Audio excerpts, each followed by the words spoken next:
Hi, everyone. Welcome back to the Janelle Show. I am so glad you are here with us. I am here with Celeste. Celeste is a doula, and I am so excited to speak to her. Hi, Celeste. How are you?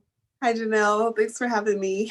Oh, no problem at all. So, Celeste, tell us about yourself. Tell us what you do. Tell us all about your business. My name is Celeste Mayat, and I am a full spectrum doula and wellness coach. I also practice energy healing and herbal medicine.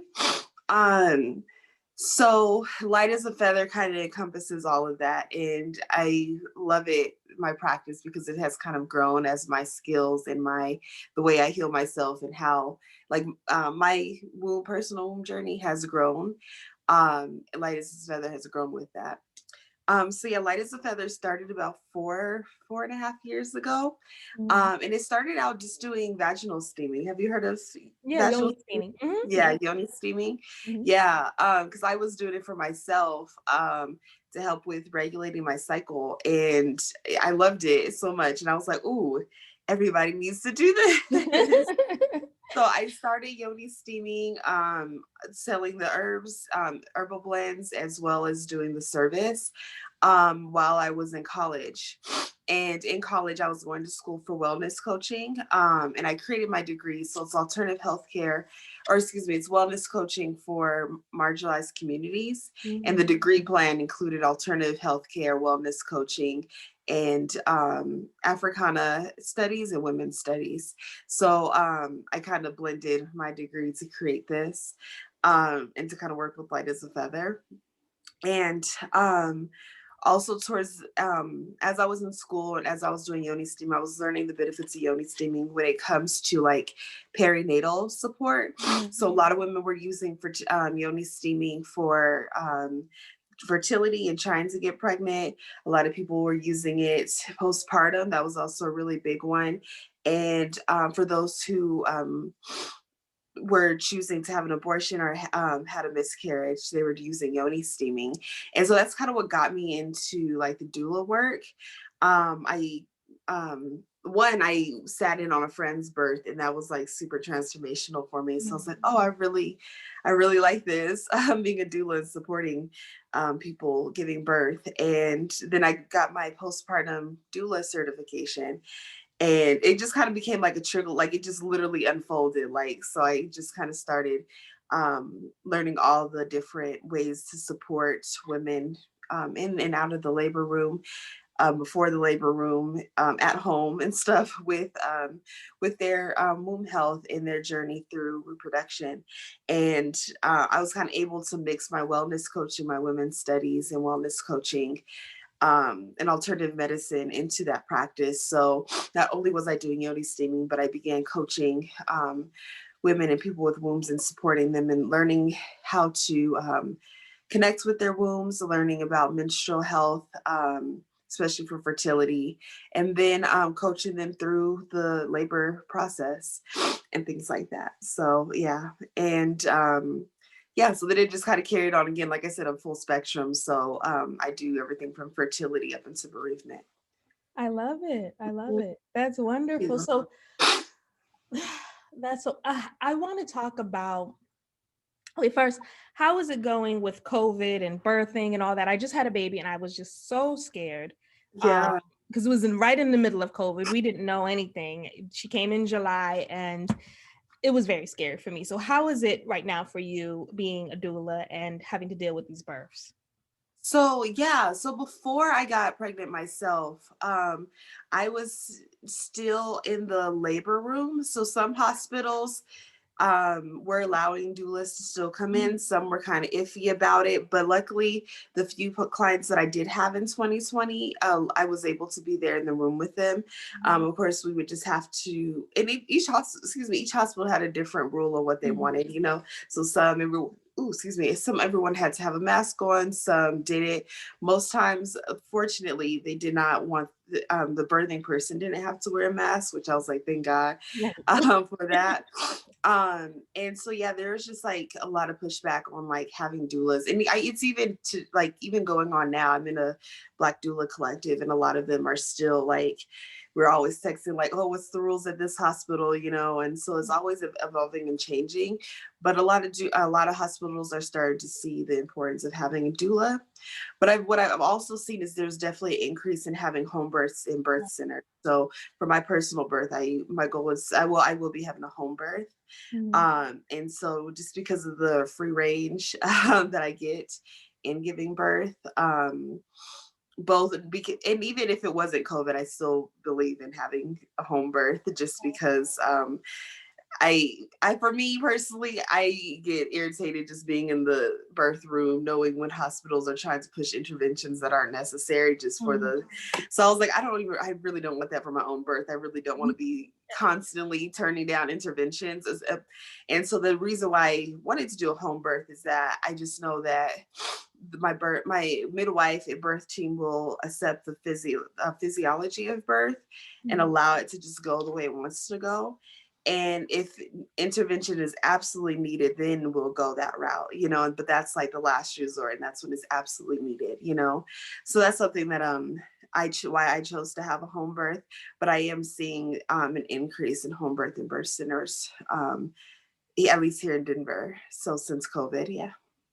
Yeah.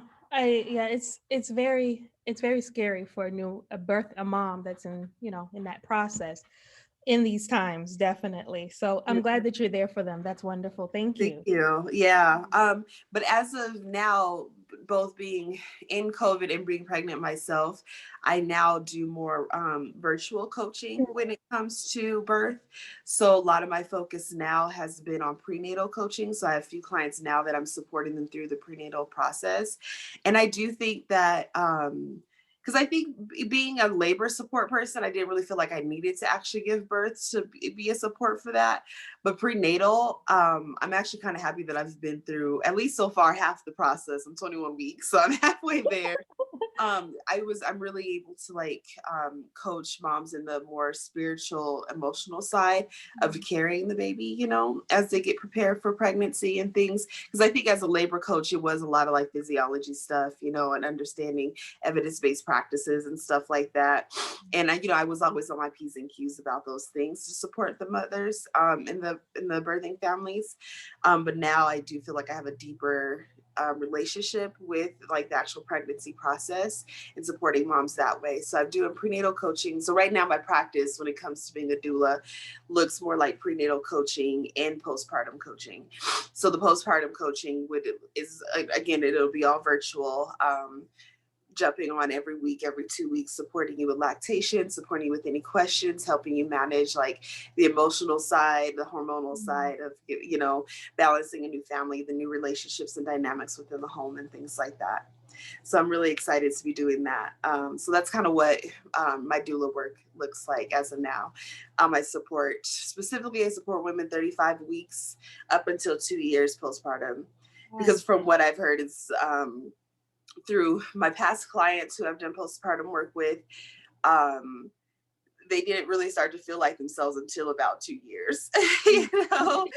And and I do kind of feel like, especially if it's my client who, if we're in the same state, I do feel like one way that can support you in coming back home to yourself. I don't like to say snap back or going back to who you were, because you never You do, never right? But coming back home to yourself after giving birth does have a lot to do with the type of postpartum therapies and the postpartum care that you have for your body. So that's why I start with them at 35 weeks. We start to prep things like food. We talk about meal prep, the correct foods and stuff to eat for postpartum, like bone broth, things that are warming, nourishing, therapies that you can do with someone else or by yourself, at home, to start bringing mind, body, and spirit back home to yourself, to help with that postpartum experience. But sometimes, like I said, I work with clients from 35 weeks to 2 years. So some moms I won't see until they won't hire me until maybe a year later. Mhm. And then that's around that time is usually when I'm supporting them with getting their hormonal support back together, like balancing it back out, getting back on a cycle. So I coach them in, again, that kind of moves back into menstrual health. So helping them learn their cycle and get it back into rotation, I guess. Yes. You can say that. So yeah. I love it. I love it. That's beautiful. So I'm all about living a lifestyle of your dreams. I'm all Yeah. about whatever you, if you, especially if you're a business owner, having the freedom to do what you want to do and how you want to do it. So tell Oh, me, yeah. what is your dream lifestyle? Ooh, let me tell you. Okay. Um, yeah, it's funny because I think especially when it comes to being a businesswoman, especially if you have a lot of different skills that you can pull out the hat. Because light is, like I said at the beginning, light as a feather has looked so many different ways, and I feel like it's because I've been in so many different phases of my life. Like I was a college student when I started light as a feather, and so now it looks so much. It looks so much different once I graduated. Now it looks so much different now that I'm about to be a mother and wife. You know what I mean, to someone. You know, and so yeah, I think one of the beautiful things about being a business owner is you can kind of like recreate what light as a feather, or for me light as a feather, for you like what your business is going to look like for yourself.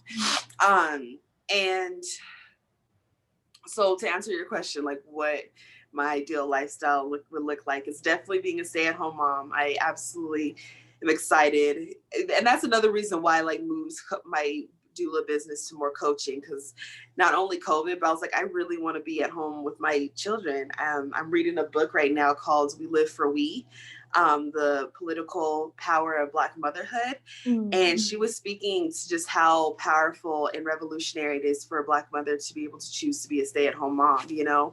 And because for ever since we got here, we've been taking care of everybody else's baby. We know who everybody else is. Yep. You know what I mean? Yep.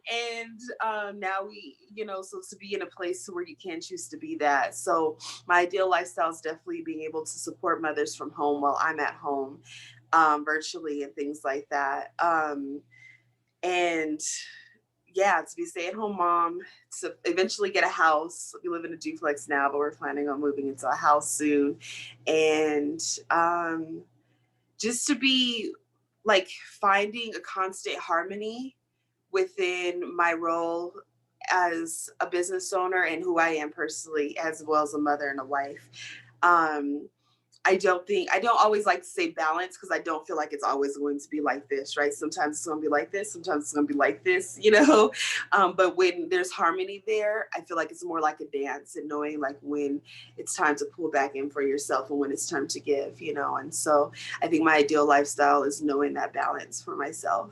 Yeah. I love it. I love it. Definitely. That's beautiful. Thank you. Um, so my next question is perfect for what you're talking about. I'm a Libra, so I need that Yeah. I need that balance. So you're about to be a mom. This is your first baby. I'm assuming, right? Yes. Yeah. Right. So this is going to be definitely life changing for you. So having a business and then being a mom, having a child, your life, how are you planning on finding that balance for your work life balance that you're, creating right now? So I think for me, Mm-hmm. and of course this is the plan right now, I'm totally open to things changing. You know, and being that flexibility. But I think I'm fortunate enough to have the support of my husband at home, um to like kind of help me, you know, to have that support at home, so it's not just me 24/7. So I know definitely in the early 2 week postpartum time, we're planning on implementing like the 4 hour rule, or the 4 hour, I don't want to say rule, but schedule. So like every 4 hours, we're kind of doing shifts, you know.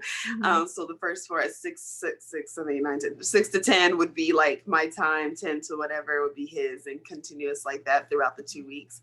So that's kind of how I'm planning on doing that for like the early postpartum 2 weeks. And then I guess throughout life, you know, he already because I'll be a stay-at-home mom, he already told me like the weekends, he's like, Saturdays are all you, boo, like do whatever you need to do and stuff. And so I do hope to like find those pockets of times. Definitely Saturday would probably be a bigger pocket of time Right. to myself, and to taking care of myself, but also just having those maybe hour 2 hours hopefully that I can get each day to myself, whether it's like in the morning, in the evening, you know, to just kind of like check in with myself. So that's for me, like definitely um, during this pregnancy stage, I have been taking time to kind of find a routine that works for me right now. I'm open to the fact that it will change eventually, but knowing that I do have a routine, that I do have self-care practices that work, that I can come back to even when life does get hectic, and even if I'm not able to do it at like, 9 a.m. when I wake up, it's more like, I can do it. I can use it at like 2 p.m., when mama's sleeping or something, so, or maybe sleeping. So yeah, hopefully that makes sense. Yeah. Oh, it makes complete sense. Well, that Yeah. leads me, I was thinking of a question when you were talking, self-care. So I know Yeah. a lot of moms, they struggle with self-care. So what is your favorite thing to do for your self-care? Ooh, my favorite thing for my self-care is probably, ooh, there's a couple of things. There's the like self-care that involves growth, and there's self-care that involves just turning my brain off for a second. So the self-care that includes like just turning my brain off for a second is definitely just catching like 30 minutes of the Golden Girls and drinking some tea. I think the self-care that includes growth, and that includes like that hardship when it comes to self-care, because I do think so that sometimes we think of self-care as just like all just bubble baths and roses and drinking champagne, which that is definitely okay. Like I said, I do feel like there's that harmony there. There's two sides to it. But I think for me, the self-care that I need, that like forces me to grow, that forces me to really put myself first and set boundaries, is definitely saying the words, "This doesn't work for me." And what I like about it is that it sets a boundary. It says, I do feel like, yes, no is a full complete sentence if you want it to be. You know what I mean? Sure. But when you say this doesn't work for me, I still feel like it opens up conversation to creating something that does work for you and the other party, right? Yeah. So if there's something that's going on, like, ooh, this doesn't really work for me, instead of just saying, yes, I'll do it, or fine, I have to do it, you don't have to do a damn thing. You don't have to do anything. Right. But saying like, hey, this doesn't work for me, you'll notice the shift in like the conversation that you're having with people and the people that you're working with. People are more open to like, oh, well, let's find something that works. And so for me, self-care is saying this doesn't work for me sometimes. Using those words help a lot. I love that. I think I'm going to try with my 4-year-old. Do you think it'll work? Maybe, but toddlers on a whole nother. But honestly, I they're also toddlers, and children are looking at you, right? Do you have a girl or a daughter? I mean, a daughter or a son, or He's a boy. he's a boy? Okay, cool. I'm having a boy too. And but they are looking at you, right? And so they are learning that, like, wow, mom has boundaries. I can also set my even when sometimes as adults we're like, why is this toddler setting the Oh, no, his boundaries? boundaries are hardcore. No. Yeah. He has some serious boundaries. He knows what he likes, he doesn't like, and all of that type of stuff. Kids these days will tell you, Yes. like last night he didn't want blankets. He did not want to Yeah. sleep with blankets. He had them folded at the bottom of his bed in his rolling fold. And he was Yeah. like, oh, I don't need a blanket tonight. That All was right. his boundary. That don't work. That was him saying that don't work for me right now, Right. mom. Right. So I think that I think definitely saying that with children, of course, they're still probably going to, depending on their age, their frontal cortex isn't all there yet. So they still might have a breakdown. But I think that is a calm way of like just saying that's, we got to figure something else out. You can have your breakdown, but we still gonna figure something else out. Oh, I love that. I So, love it. I'm really gonna try. This does not work for me right now. Mhm. yeah. Yeah. Yes. In fact, you have a little temper tantrum. Your behavior is not working for me right now. Yeah. Like, okay, you lay there. I'm gonna be back. I'm gonna drink my tea. Let me know when you're done. Exactly. Put on Golden Girls. No. So I would love to get from you just a little bit of advice for a budding entrepreneur, somebody that's starting their business. You started your business several years ago when you were in college. So when you think back to that time, what advice would you have wanted to know? So share with them. I would say that it doesn't have to look fully formed when you first start, because that's kind of what I was going for. I needed it to look the way it looked like like right before COVID hit, because now it looks completely different than that. But and I think that's the reason why I needed to hear, like, it doesn't have to be fully formed, like just try one thing at a time, Mhm. because things shift and change and evolve, and being open to that. So when you're okay with it not looking 100% like the end goal at the very beginning, I feel like you leave space for improvement. You leave space for error that leads to improvement eventually, and you kind of give yourself some wiggle room to be, yeah, you give yourself some wiggle room, because and some, I guess, the grace to be okay with the way your business is evolving. I guess, if that makes sense. Yeah, no, So yeah, I, because I definitely, when I started out, I wanted to have the cool office space. I wanted to have the products. I wanted to also be coaching, and I couldn't do all that at the time. And right. so I was definitely learning how to. But I would say, though, especially looking back at it 4 years later, I've done all the things that I wanted to do. They weren't always at the same time, and they Mhm. didn't. Because it was funny, like I really wanted it. Let me tell you, like a personal for me was, I really, really wanted an office space. I wanted it to be like a spa. I Mhm. finally got it, and girl, COVID hit. And so I did have that space that I dreamed of, but it was taken away like that. And that was a whole, like, mind, like, girl, I was going through coaching and therapy to like work my mind around the fact that, like, I was like, I worked so hard for that. But it's funny because now I'm like, I don't even really want to. I like working virtually now. Like, this is actually what works for me now because of like where my life is right now, like supporting people virtually, going into the homes if I have to, of course, safely with masks and things like that. And I was like, I like this is what works now, and just being able to evolve, and and when you do evolve, when things don't work out or when things go to a halt or change, being okay with the fact that doesn't always have to be a failure. Yeah. Because sometimes things have to end abruptly and sometimes a little traumatic in order for you to go to the next place. Because if it didn't, you'd probably still be in that same place, right? Exactly. I know I So was similar when I started. I wanted to have an office too, but then I realized I love to travel. So what was the mhm. point in having an office if I'm going to be traveling all the time? Sometimes I'm like, do I really need a car? Yeah. I just want to be gone all the time. So yeah, you have to do what works for you in your business, definitely. So thank Yeah. you for that. Oh, you're welcome.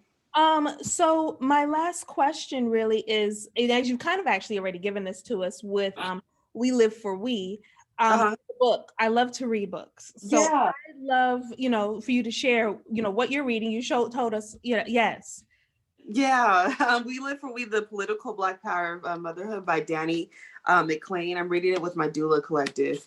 And it's funny because, like, all my fears, all the things that I'm feeling, I'm like, oh, she's like hitting it on the on the head. And she does speak to her privilege too. She does say that she's not incarcerated, and it's not that she has a job. She does have a great career and stuff like that. So she is missing a demographic of Black women and stuff like that, that could also benefit from things like this. Or that she can't really relate to, but she speaks to that. So she was mostly definitely speaking to, I would probably say, like, Black women who are have degrees or businesses and who are like first time moms. That's Mhm. definitely kind of who she's speaking to. But she brings in a lot of different people from different backgrounds into the book as well. Who are all who are like social workers, entrepreneurs, and things like that. And you kind of get different perspectives from a lot of different Black women and things on just being a Black mom. And it's a fairly new book. Like, she's talking about things that are mad relevant. Like, it came out, she published it in 2019. So Yeah, it's I very should grab relevant, that one. and yeah, Definitely. Yeah. so relevant. So I absolutely love it. And that's kind of like what reminded me of especially when she was speaking to like wanting to stay home. Like, she noticed, and maybe you noticed this too when you got pregnant. Is this your first baby as well? No, so I have two. So I have the 4 year Okay. old and she's 6 months. Okay, perfect. So you probably noticed that even with whether it was your first baby and your second baby, like once you got pregnant, you're like, I just want to be home. Like I just want to like focus my Yeah. attention here at the house. You know, she was like, there's nothing wrong with it. And that's kind of where she got into this, like how it's such a privilege to be able to stay at home and choose to be able to stay at home with your children and just focus on that. Because she was, I believe she's a political writer, and she Mm. was just like, after a while, like the world was just like too much, you know what I mean? She was like, let me just focus on my babies right now. And you know, she was like battling with like, is that a good thing? You know what I mean? Is that something that like I can do? You know, my not enough if I'm not like always constantly on the pulse and stuff like that. And you know, so she speaks to that. So I love this book so Yeah, much. I think society has definitely, especially Black women, driven us to think that we're supposed to be able to do everything for all people, Mhm. instead of Yeah. being the nurturer that we were created to be. So Yeah. yeah, I agree with that. Yeah, Yeah. So this is the one, y'all. Check it out. I'm gonna definitely grab it. I appreciate you so much for being here, Celeste. Can you tell us where we can find you, your links? You know, tell us everything. Yeah. So my Instagram is light as a feather 42. Mhm. And my website is yonisteamdenver.com. Okay. That was definitely a URL that I created before COVID. I used to definitely work with people all over the place. Especially for prenatal and postpartum coaching. I also, if you're not interested in getting pregnant, but you have some holistic questions around like your womb health, spiritually, emotionally, and physically, I do womb consultations and womb readings. So that's up on the site, as well as classes. So I have a bunch of different classes up on the site as well about intuitive eating, about menstrual health, womb yoga. And these are all classes that are self-paced and things like that that are up on the site. So Perfect. I will put her links in the show notes below. Celeste, thank you so much for being here with us.